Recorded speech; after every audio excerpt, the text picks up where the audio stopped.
She, on the other hand, was basking in the warm glow of her own perceived kindness. It was perfect, a perfect and almost invisible act of war, disguised as an act of love. This is the manipulation you face every day, not the loud, obvious coercion of a bully or the slick lies of a conman. Those are clumsy instruments, easily identified and, for the most part, easily resisted. No, this is something far more insidious. It is the most dangerous form of manipulation because it comes disguised as virtue. It wears the face of care. It speaks with the voice of concern. It offers you a helping hand, but its true purpose is to put a leash around your wrist.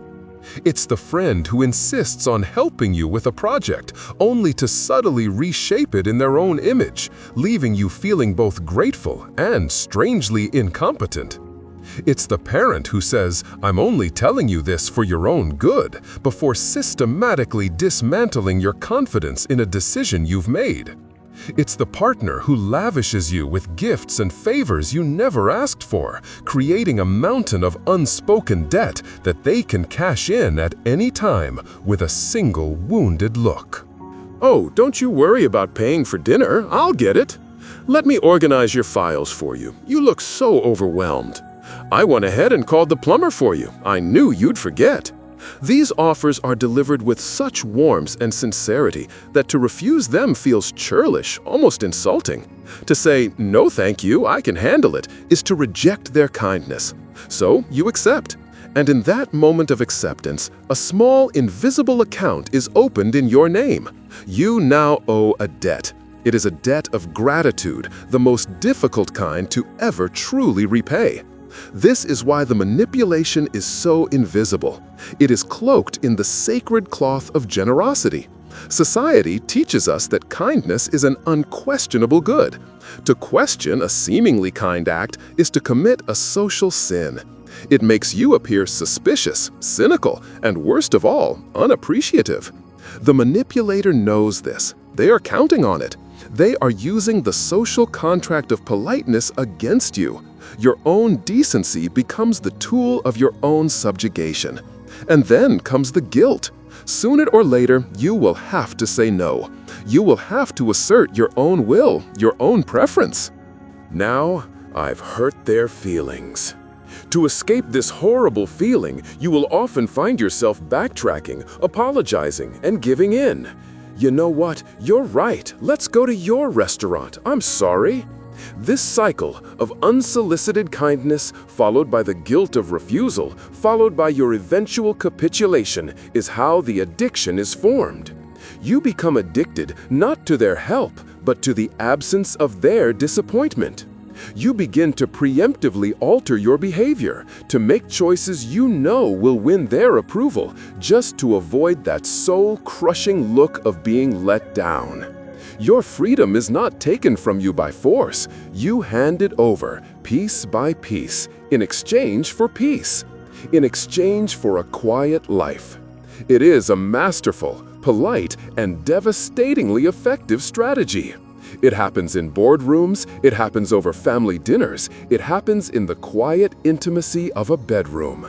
It is the gentle, smiling face of control. Have you seen this in your life? Write it in the comments.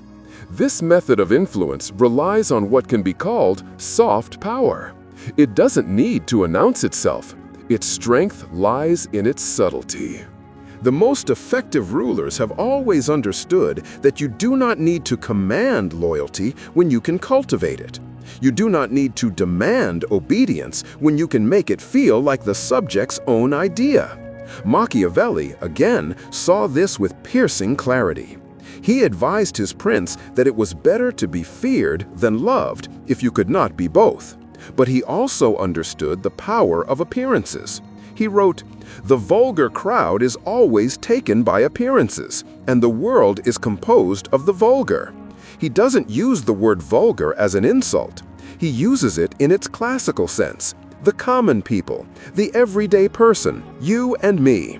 We are all, in our day-to-day lives, the vulgar crowd.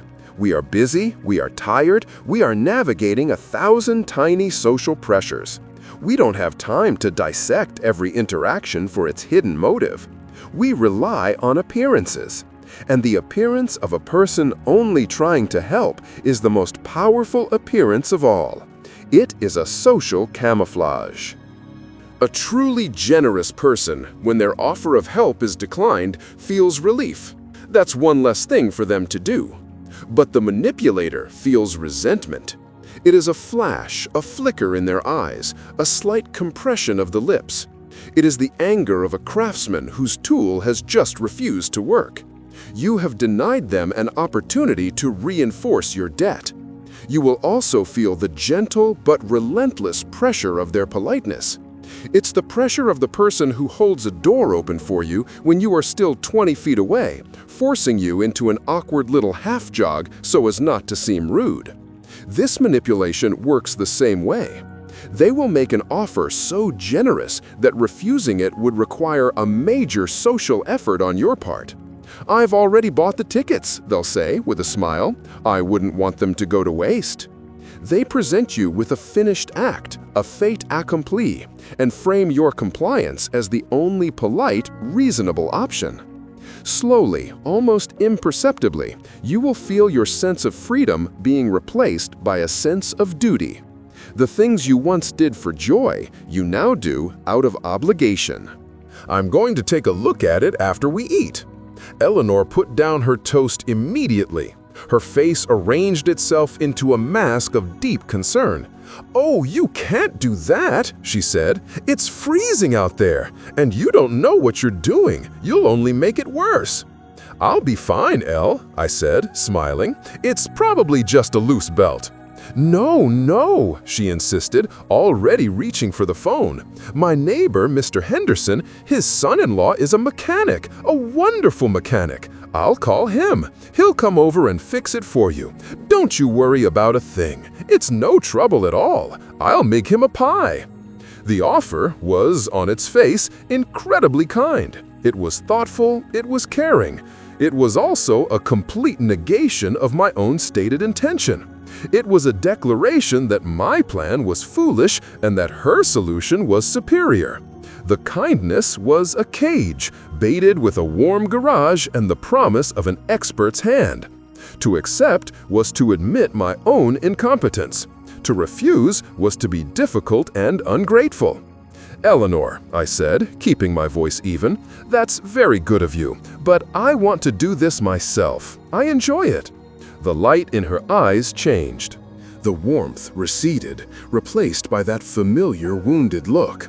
It was a look that said, "Why are you rejecting my love? Why are you being so stubborn?" She sighed, a theatrical puff of disappointment. "Well, fine," she said, turning away to look out the window at the falling snow. "But don't come crying to me when you're stranded on the side of the road in a blizzard because you were too proud to accept a little help." The conversation was over, but the room was now thick with her disapproval. The warm, cozy kitchen had become a cold courtroom, and I had been judged and found guilty of the crime of pride. Every sip of coffee I took was bitter with it. The silence wasn't peaceful anymore. It was heavy with her unspoken, "I told you so."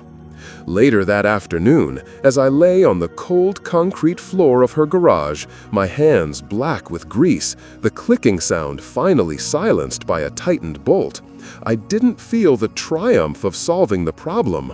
I felt a chill that had nothing to do with the temperature. I had won the small battle over the car, but I had lost the war for a peaceful afternoon. Our simple, primal motives had collided. There was no villain in that kitchen. There were only two people, driven by the ancient, unchangeable truths of human nature. Seeing that didn't make me angry. It set me free. Understanding this is the first step to protecting yourself. It is not about building walls, but about learning to see the hidden doors. Protection is not about becoming cold or suspicious. It is about cultivating a quiet, unshakable respect for your own sovereignty. Your time, your energy, your decisions, these are your property. You can be generous with them, but they are not for anyone else to claim or command, no matter how politely they ask. When someone offers unsolicited help, learn to pause. In that pause, ask yourself a simple question. Does this offer empower me, or does it disempower me? Does it respect my ability, or does it assume my incompetence? A genuine offer of help feels like a collaboration. A manipulative one feels like a takeover. Learn to say no cleanly, calmly, and without apology.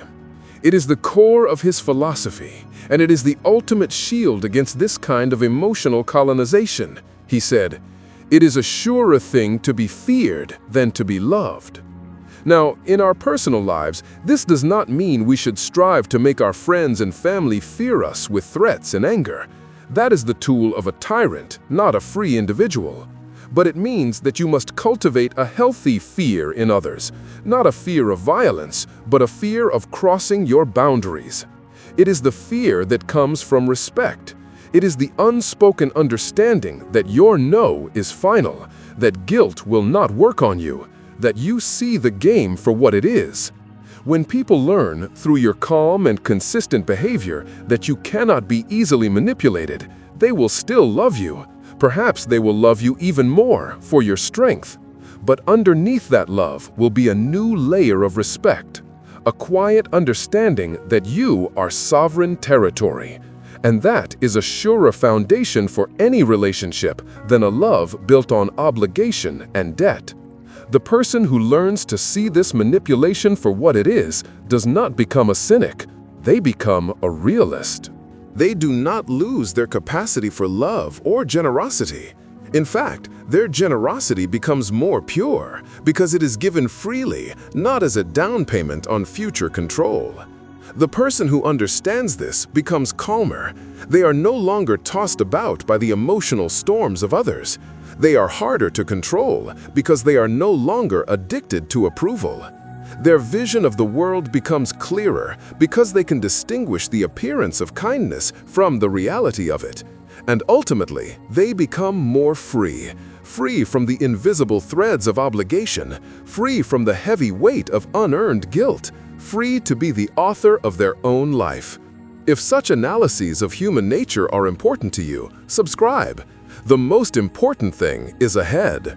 In the end, the world remains what it is. The dust motes will still dance in the afternoon sun, and people will still offer pieces of cake with a smile.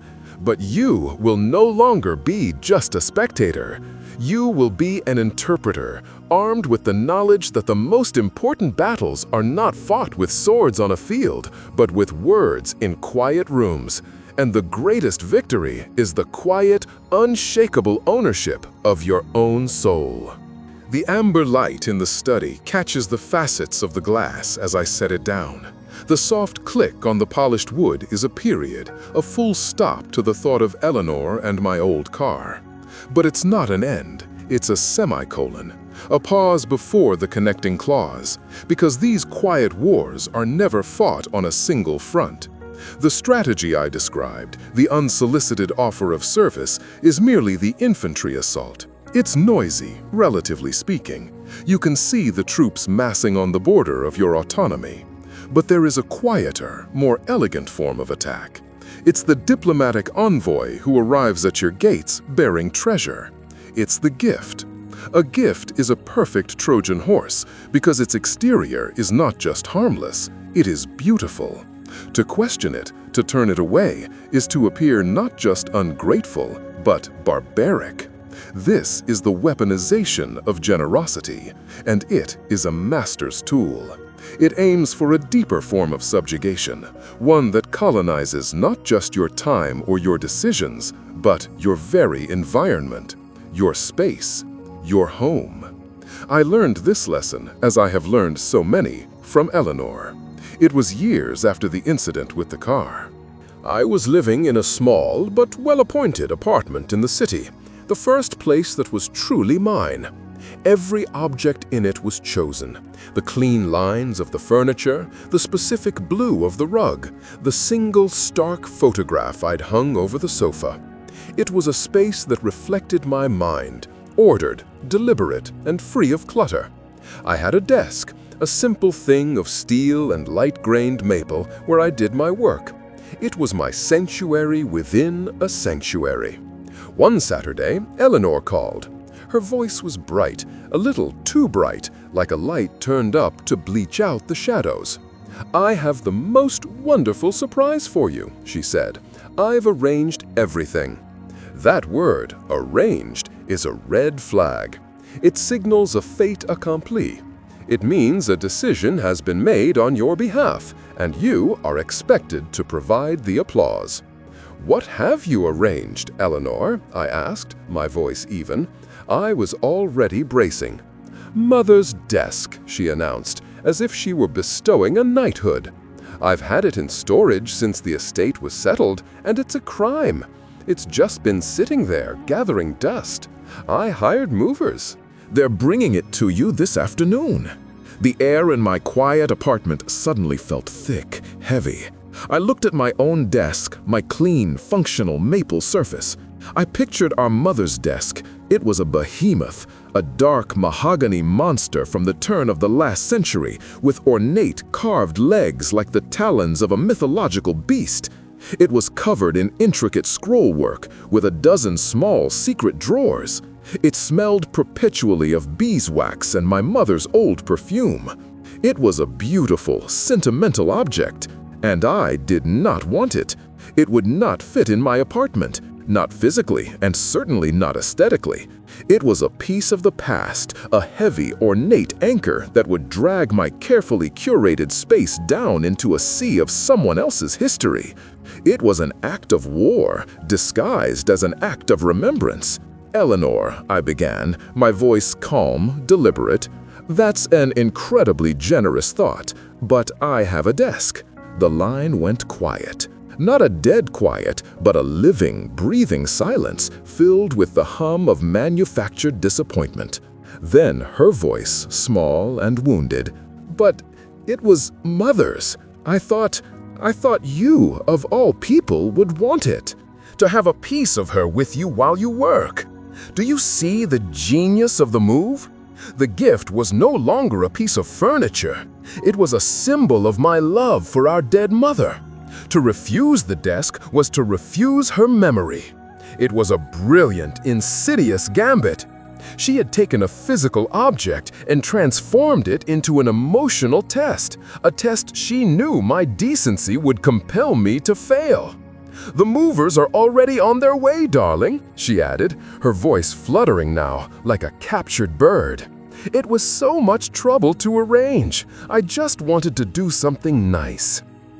I just wanted to do something nice. The unofficial motto of the virtuous manipulator. It is the shield they raise as they slide the dagger home. It is the phrase that is meant to disarm you, to make you feel like the villain for simply defending your own territory. The movers arrived, two large men who barely managed to pivot the mahogany beast through my doorway. It filled the room with its presence, its dark woods swallowing the light. They set it against the wall, and it looked like a grand duke who had wandered into a monk's cell. Absurd, dominating. My own simple desk looked like a footnote beside it. Eleanor arrived an hour later to inspect her handiwork. She ran a hand over the worn, polished surface, a wistful, performative smile on her face. "There," she said, her voice soft, as if she were laying a wreath. "Now she's here with you." She had not given me a desk. She had installed an embassy of her own influence in the heart of my sovereign state, and she had used the ghost of our mother as her ambassador. I was expected to feel not conquered, but grateful. This is the manipulation of the gift. It works by creating a mountain of unspoken debt from an object you never asked for. You are now obligated to keep it, to display it, to pretend to love it. Every time you look at it, you feel a faint, grating sense of resentment. which is immediately followed by a wave of guilt for feeling that resentment. It is a beautiful, comfortable cage, delivered to your door with a bow on top. You have seen this in your life. It's the heirloom from a relative that clashes with every single thing you own, but you are forced to display it on the mantelpiece. It's the subscription to a service you'll never use, a helpful gesture that becomes another mental burden. It's the piece of art from a friend, given with great ceremony, that you secretly despise but must hang on your wall. Each one is a little flag planted in the soil of your life, claiming a piece of it for someone else. The Roman philosopher Seneca wrote extensively on benefits and gifts. He understood this dynamic perfectly.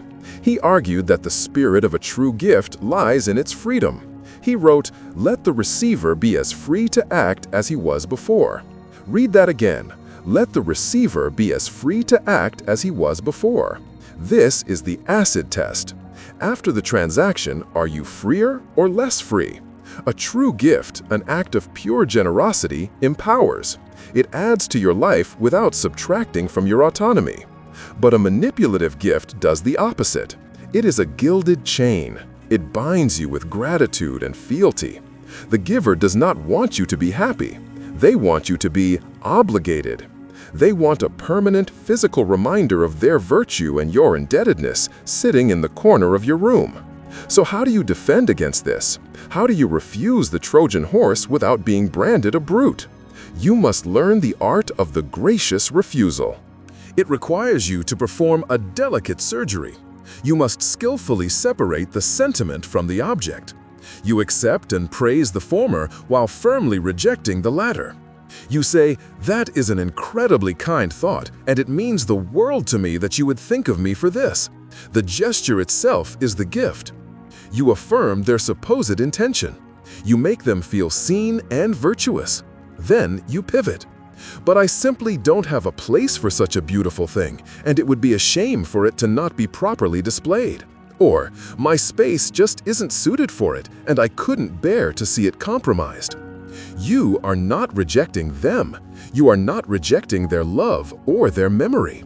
You are honoring the object so much that you are refusing to give it an unworthy home.